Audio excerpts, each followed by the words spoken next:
Hi guys, be the bull welcomes you again. Net avenues technologies limited का IPO आने वाला है, तो चलिए उसकी डिटेल्स देख लेते हैं। तो कि आईपीओ डेट जो है वो 30 नवंबर 2023 से लेकर 4 दिसंबर 2023 तक है। मतलब क्लोजिंग डेट जो है वो 4 दिसंबर 2023 है। फेस वैल्यू ₹1 पर शेयर है। प्राइस बैंड 16 से 18 रुपये पर शेयर है। लॉट साइज जो है वो 8,000 शेयर्स का है। Total issue size 56,96,000 shares. करीब 10 करोड़ 25 लाख रुपए कंपनी जुटाएगी इस टोटल इशू साइज से। और सारे के सारे फ्रेश इश्यूज के माध्यम से आ रहे हैं शेयर। मतलब 56,96,000 शेयर्स, 10 करोड़ 25 लाख रुपए कंपनी जुटाएगी। और जिसका बेसिस ऑफ अलॉटमेंट 7 दिसंबर 2023 को होगा।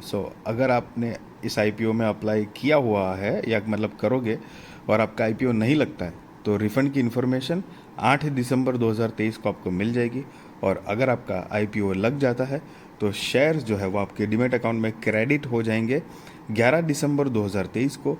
लिस्टिंग डेट 12 दिसंबर 2023 को है। Cut off time for UPI mandate confirmation शाम को 5 बजे 4 दिसंबर 2023 को है। Issue type book built issue IPO है। लिस्टिंग एट एनएसई एसएमई है गाइस। तो ये एक स्मॉल एंड मीडियम एंटरप्राइजेस का आईपीओ है गाइस, जिसकी शेयर होल्डिंग प्री इशू 1,57,58,078 है। शेयर होल्डिंग पोस्ट इशू 2,14,54,078 है। और मार्केट मेकर पोर्शन 2,88,000 शेयर्स श्रेणी शेयर्स के नाम पे है, मतलब उनके बिहाफ पे रखे गए हैं, जो कि मार्केट मेकर पोर्शन है।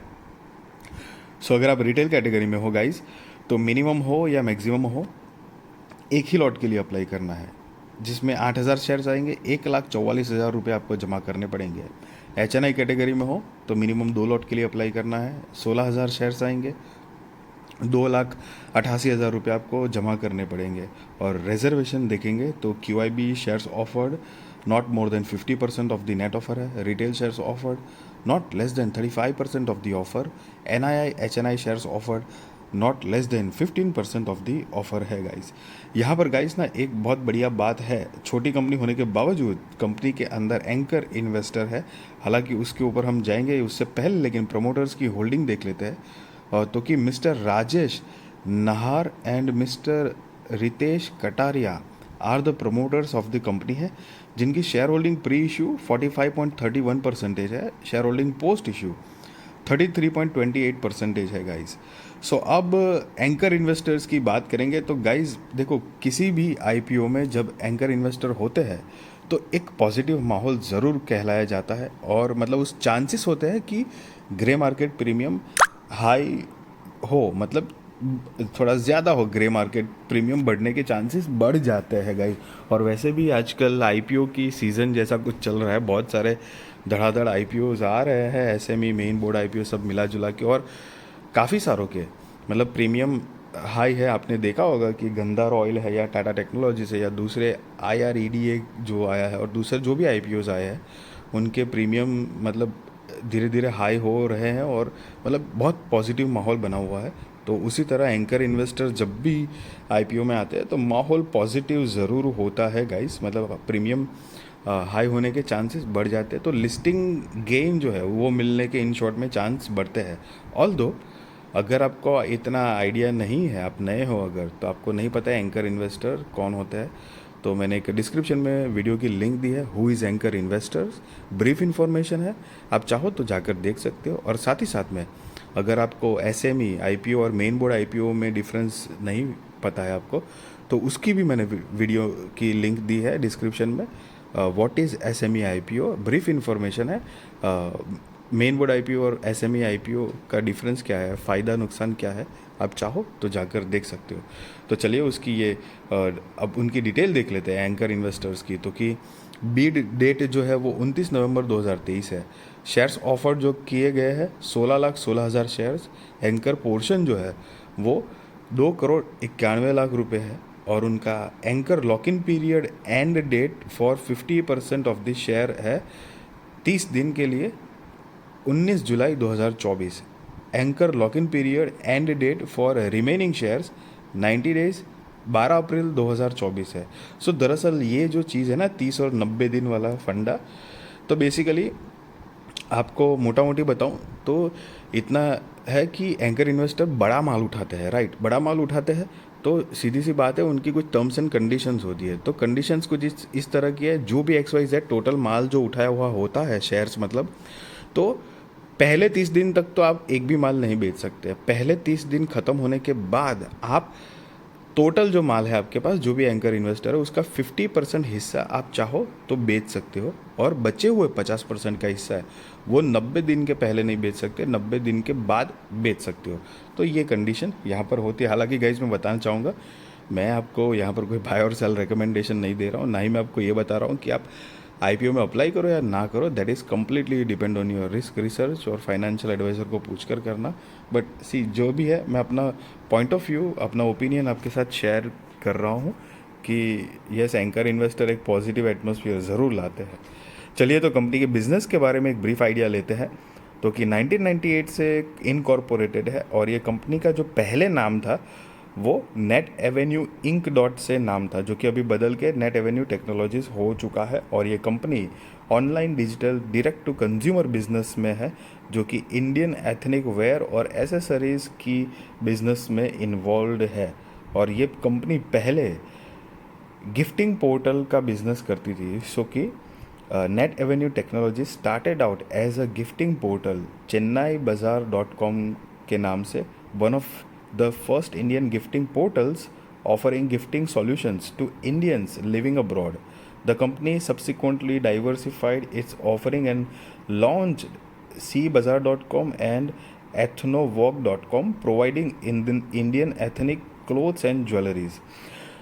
तो कंपनी का मोटा मोटी जो बिज़नेस है, वो बिज़नेस इस तरह से है कुछ कि आप मतलब यहाँ पर रह रहे हो, आपके कुछ फॉरेन कंट्रीज़ में कुछ रिलेटिव्स है, कुछ बर्थडे है या कुछ फंक्शन है, आप फिज़िकली प्रेजेंस नहीं हो सकते हो, लेकिन आप उनको गिफ्ट देना चाहते हो। तो इनकी ये जो दो अलग प्लेटफॉर्म है, वहाँ से आप शॉपिंग करके आप चाहो तो वो गिफ्ट वहाँ पर भेज सकते हो। तो उनका ये बिज़नेस है। और कौन सी चीज़ें गिफ्ट कर सकते हो, तो कि एथनिक वेयर और एसेसरीज, ज्वेलरीज, ये चीज़ें कर सकते हो। और इनका जो मेन बिज़नेस है वो कौन से देश में फैला हुआ है, तो कि यूनाइटेड स्टेट्स, यूके, ऑस्ट्रेलिया और कनाडा में मोस्टली वो है। साथ ही साथ में साउथ एशियन कंट्रीज़ जो बताई गई है। और इनके जो पार्टनर्स है, तो कि मिंत्रा, नाइका, आजियो और दूसरी अलग कंपनीज़। तो कि ये जो आजियो के बारे में तो आपने सुना ही होगा, रिलायंस ग्रुप की है और काफ़ी फेमस भी है। और तो कि आजियो जैसे ऑनलाइन शॉपिंग प्लेटफॉर्म है, तो वहाँ पर इनकी प्रोडक्ट्स होती है, उनकी ब्रांडिंग करते हैं, और आप वहाँ मतलब ये सारे प्लेटफॉर्म से भी आप चीज़ें खरीद के गिफ्ट आप कर सकते हैं। अब कौन सी चीज़ें हैं, तो कि lehenga choli, salwar kameez, gowns, kurta, sherwani, kurta sets, kids where and accessories. तो ये कंपनी मतलब चीज़ों की डील करती है। और उनकी एक लग्जरी ब्रांड भी है, जो कि RAIR मतलब राई आर के नाम से, a high and designer Indian clothing. तो कंपनी का ये बिज़नेस है।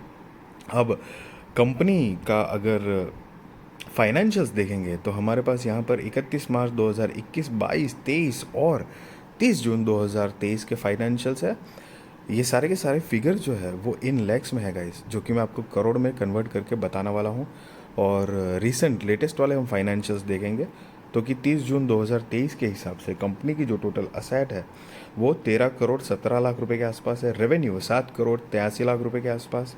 प्रॉफिट आफ्टर टैक्स 94 लाख रुपए के आसपास। नेटवर्थ 3 करोड़ 28 लाख रुपए के आसपास। Reserves and surplus 3 crore 6 lakh रुपए के आसपास। टोटल बोरोइंग्स जो है वो 2 करोड़ 92 लाख रुपए के आसपास है। और आप नीचे पढ़ सकते हो यहाँ पर अमाउंट इन लैक्स, जो कि ये सारे फिगर्स लैक्स में है, और मैंने आपको करोड़ में बताया है। जो कि इस वजह से, क्योंकि नॉर्मली आप कोई भी स्टॉक में आप इन्वेस्टमेंट करना चाहते हो और आप अपनी खुद की रिसर्च करते हो जब, तो आपने कई बार देखा होगा कि अलग अलग वेबसाइट्स में जब फाइनेंशियल्स दिए होते हैं, तो नॉर्मली इन जनरली वो करोड़ में ही होते हैं। तो हमको वो प्रैक्टिस होती है, उस हिसाब से थोड़ा ईजी वे में करने के लिए मैंने आपको बताया हुआ है।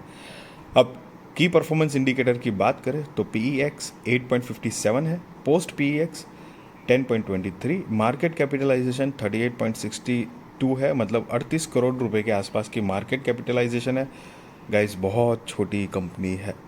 और एसएमई मतलब स्मॉल एंड मीडियम एंटरप्राइजेस की जो कंपनीज होती है वो ऐसे भी मार्केट कैपिटलाइजेशन में छोटी ही होती है, उसमें कोई ऐसी बड़ी बात भी नहीं है। बट याद रहे एसएमई मतलब आईपीओज रिस्की होते हैं। आपको मतलब अगर आपकी चल गया आपका तो बहुत पैसे भी बना लोगे, लेकिन नहीं चला तो पैसे उफ मतलब डूब भी सकते हो। आपको पता ही चल रहा होगा आईपीओ में कि आईपीओ अप्लाई करने के लिए, जैसे मेन बोर्ड आईपीओ में तो 15,000 रुपये अगर डिमेट अकाउंट में है तो हम अप्लाई कर सकते हैं, लेकिन यहाँ पर तो 1 लाख से ऊपर की रकम ही चाहिए सिर्फ आईपीओ अप्लाई करने के लिए। So it's higher end of risk. मैं नेगेटिव बात नहीं बता रहा हूँ, yes it is risky but ज़रूरी भी नहीं है। बहुत कम बार ऐसा भी हुआ है कि लिस्टिंग एसएमई आईपीओ के हिसाब से होता है, लेकिन कंपनी बाद में अच्छा प्रोग्रेस करके मेन बोर्ड में भी तब्दील होती है। तो it is not necessary always, but yeah be careful, be responsible trader, be responsible investor. तो मैं अपना ओपिनियन एक आपके साथ शेयर कर रहा था। ROE 127.77%, ROC 5.28%, debt to equity 1.18, EPS 2.1, RONW 75.53% है गाइस। और कंपनी के ऑब्जेक्ट ऑफ इश्यू ये आईपीओ लाने की वजह जो है तो कि customer acquisition, marketing and awareness, funding working capital requirements, general corporate purpose, और चौथा to meet the issue expenses. तो कंपनी के कुछ ये 4 मेजर बेसिक रीजंस यहाँ पर दिए गए हैं। तो अगर आप चाहो तो आप सोच सकते हो गाइस। सो अगर ये गाइस मेरी ये वीडियो अच्छी लगी तो ज़रूर लाइक करिए, शेयर करिए, सब्सक्राइब करिए, और आपके सारे कॉन्टैक्ट के साथ भी मेरी ये वीडियो और चैनल शेयर करिए, ताकि उनकी भी स्टॉक मार्केट की जर्नी और भी ज़्यादा कॉन्फिडेंट, सक्सेसफुल और अवेयर हो पाए guys. Thank you so much for watching this video, और please support me, subscribe my channel, like my videos. Thank you.